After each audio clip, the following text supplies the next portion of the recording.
bagaimana Muhammadiyah itu memberikan sayap peluang di dalam mengimplementasikan apa yang menjadi potensi yang ada pada diri saya.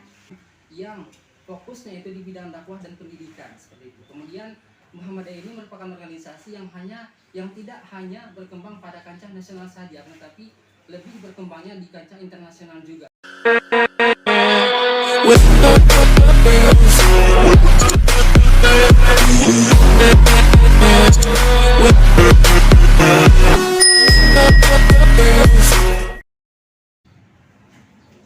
Assalamualaikum warahmatullahi wabarakatuh. Kembali lagi bersama saya Iskandar Sulkarnain di channel Al-Makna Official. Jadi pada video sebelumnya saya sudah memperkenalkan diri ya. Saya dari Fakultas Agama Islam, kemudian dari Prodi Komunikasi dan Penyiaran Islam yang terintegrasi dengan PUTM atau Pendidikan Muhammadiyah Muhammadiyah. Kemudian pada video sebelumnya saya sudah melakukan wawancara dengan salah satu mahasiswa dari prodi yang berbeda, yaitu yang dari Prodi Pendidikan Bahasa Arab. Kemudian pada video kali ini saya akan melakukan wawancara dengan salah satu mahasiswi dari fakultas dan prodi yang berbeda juga. Nah, kemudian kenapa saya mau wawancarai lebih dari satu mahasiswa, akan tetapi tema yang dibahas sama. Nah, jadi seperti ini teman-teman sekalian.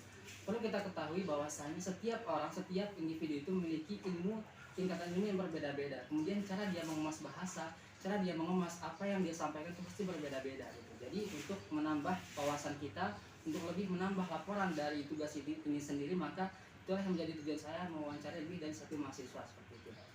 Kemudian selanjutnya saya persilakan kepada narasumber kita pada video kali ini untuk memperkenalkan dirinya ya, dari fakultas mana, dari daerah mana, dan seterusnya. Ya, kepada narasumber dipersilakan. Baik, terima kasih. Perkenalkan teman-teman, nama saya Lina Agustina. Saya dari Sumbawa Besar dan sekarang saya menempuh pendidikan di Universitas Muhammadiyah Mataram, Prodi Pendidikan Guru Sekolah Dasar, Fakultas Keguruan dan Ilmu Pendidikan. Baik, terima kasih kepada narasumber yang telah memperkenalkan dirinya. Yang selanjutnya mungkin kita langsung masuk ke pembahasan nih, Karina. Jadi ketika kita berbicara tentang Muhammadiyah, ya pasti kita berbicara tentang organisasi Islam yang fokusnya itu di bidang dakwah dan pendidikan seperti itu. Kemudian Muhammadiyah ini merupakan organisasi yang tidak hanya berkembang pada kancah nasional saja, tetapi lebih berkembangnya di kancah internasional juga seperti itu. Nah, kemudian terkait dengan Muhammadiyah, yang menjadi pendirinya itu saya rasa semua mahasiswa Muhammadiyah pasti tahu gitu siapa pendirinya, yaitu Ki Haji Ahmad Dahlan. Akan tetapi mungkin dari latar belakangnya atau dari apa yang menjadi dasar kenapa dia ingin mendirikan organisasi Muhammadiyah itu mungkin masih banyak yang belum tahu seperti itu. Nah, mungkin ini yang saya tanyakan pertama kepada narasumber kita, yaitu apa yang menjadi latar belakang, apa yang menjadi faktor internal dan eksternal Kiai Haji Ahmad Dahlan mendirikan organisasi Muhammadiyah seperti itu. Terima kasih. Jadi teman-teman, dari hasil bacaan saya pada buku kelahiran yang dipersoalkan, di sana dijelaskan tentang faktor-faktor yang menjadi dasar Kiai Haji Ahmad Dahlan mendirikan suatu organisasi, yaitu Muhammadiyah. Nah, adapun faktornya itu ada dua, yaitu faktor internal dan eksternal. Faktor internalnya itu adalah faktor yang berasal dari dalam diri Kiai Haji Ahmad Dahlan sendiri atas kegelisahan beliau melihat umat Islam pada saat itu, tepatnya di Kauman, Yogyakarta, di situ ada sedikit pergeseran makna Islam yang dimana mereka itu lebih mengarah ke penyakit TBC. Nah, TBC itu yaitu tahayul, bid'ah, dan khurafat. Nah, itu yang menjadi faktor internal Kiai Haji Ahmad Dahlan untuk mendirikan suatu perkumpulan Muhammadiyah untuk meluruskan akidah yang telah bengkok dari umat Islam. Kemudian adapun faktor eksternalnya itu yaitu pada saat Kiai Haji Ahmad Dahlan melihat tatanan kenegaraan kita yang pada saat itu sangat rumit, yang dimana kita itu mengalami keterbelakangan. Umat Islam ini dijajah, dibantai habis-habisan, baik dari pemikirannya maupun pergerakannya. Makanya Kiai Haji Ahmad Dahlan mendirikan suatu perkumpulan yang bernama Muhammadiyah. Oke, terima kasih Karina. Jadi sangat jelas sekali teman-teman sekalian ya, bahwasanya yang menjadi dasarnya di sini, yang menjadi dorongan dari KJ Madinah itu sendiri adalah sangat mulia ya. Ini berangkat dari yang pertama tadi, yaitu melihat bagaimana masyarakat pada saat itu sudah sangat melenceng dari ajaran Islam yang sebenarnya, seperti itu. Sudah melenceng dari ajaran yang benar gitu. Kemudian dari faktor eksternalnya tadi itu, melihat dari sistem negara ataupun dari kemajuan umat Islam itu sudah sangat terbelakangi seperti itu.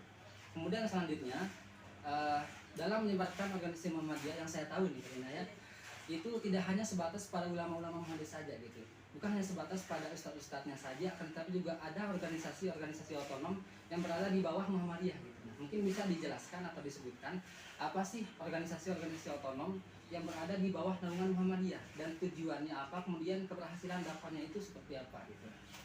Baik teman-teman, yang perlu teman-teman ketahui bahwasannya saya pribadi yang bukan lahir dari rahim Muhammadiyah itu sendiri. Nah, saya baru kenal Muhammadiyah itu pada saat kuliah. Nah, di sini kebetulan saya berkecimpung di organisasi otonom Muhammadiyah itu sendiri, yaitu Ikatan Mahasiswa Muhammadiyah. Nah, saya rasa di Ikatan Mahasiswa Muhammadiyah ini sangat membantu pribadi saya, baik dari perilaku, akhlak maupun cara berkomunikasi atau bersosial. Nah, jadi Ikatan Mahasiswa Muhammadiyah ini sendiri sebagai salah satu organisasi otonom Muhammadiyah ini sangat membantu di dalam menjalankan apa yang menjadi tujuan dari Muhammadiyah itu sendiri di tataran mahasiswanya. Nah, dari organisasi yang saya ikuti yaitu Ikatan Mahasiswa Muhammadiyah ini sangat banyak sekali perubahan yang saya dapatkan, mulai dari mana cara saya berpakaian, karena saya seorang perempuan. Di situ diajarkan cara berpakaian yang mana yang sudah diatur di dalam Al-Quran ya, Al-Ahzab ayat 59 ya kalau nggak salah. Baik, itu yang menjadi salah satu pegangan saya di dalam pentingnya organisasi-organisasi otonom yang ada di Muhammadiyah. Baik, terima kasih kepada Karina. Jadi sangat jelas sekali tadi ya, bahwasanya salah satu organisasi otonom yang berada di bawah Muhammadiyah adalah IMM gitu. Yang mana IMM ini merupakan anak kandung, kita sebut sebagai anak kandung dari Muhammadiyah ya. Kemudian yang selanjutnya, apa yang menjadi kesan dan pesan Karina gitu selama menempuh pendidikan di Universitas Muhammadiyah Mataram? Kesannya apa selama menempuh pendidikan, kemudian kesannya buat teman-teman yang di sana itu apa gitu? Jadi kesan saya selama atau sekarang masih ya menempuh pendidikan di Muhammadiyah, banyak sekali tentunya kesan-kesan baik yang saya dapatkan dari Muhammadiyah itu sendiri. Baik dari bagaimana Muhammadiyah itu memberikan saya peluang di dalam mengimplementasikan apa yang menjadi potensi yang ada pada diri saya di dalam ranah pendidikan. Kemudian yang kedua, Muhammadiyah memberikan saya wadah untuk berkembang dan menyalurkan ilmu saya, yaitu saya sebutkan Ikatan Mahasiswa Muhammadiyah dan adapun organisasi-organisasi internal di kampus seperti BEM dan HMPS. Kemudian dengan Muhammadiyah ini yang paling istimewa bagi saya yaitu pada saat kita menjadi mahasiswa baru. Di situ ada pekan ta'aruf namanya dan masa ta'aruf. Dan di situ banyak sekali ilmu yang diberikan oleh Muhammadiyah, dan Muhammadiyah itu memberikan pembelajaran yang tidak ada di kampus lainnya seperti AIK, Al-Islam dan Kemuhammadiyahan. Nah, di Muhammadiyah saya dapatkan. Kemudian pesan saya untuk Muhammadiyah ya, Muhammadiyah ke depan, untuk teman-teman yang daftar di sini juga, teman-teman yang ingin bergabung di Muhammadiyah namun masih ragu-ragu, pesan saya sih hilangkan keraguannya dan mari bergabung bersama Muhammadiyah, karena di Muhammadiyah itu ada banyak sekali ilmu yang teman-teman dapatkan yang tentunya tidak ada di kampus lainnya. gitu. Baik, ya, terima kasih. Jadi sangat jelas sekali tadi ya teman-teman, bahwasanya Muhammadiyah itu menyediakan berbagai ladang ilmu, kemudian juga menyediakan wadah bagi setiap mahasiswanya untuk mengembangkan diri gitu ya. Ya mungkin itu saja teman-teman sekalian yang menjadi topik perbincangan kita pada video kali ini.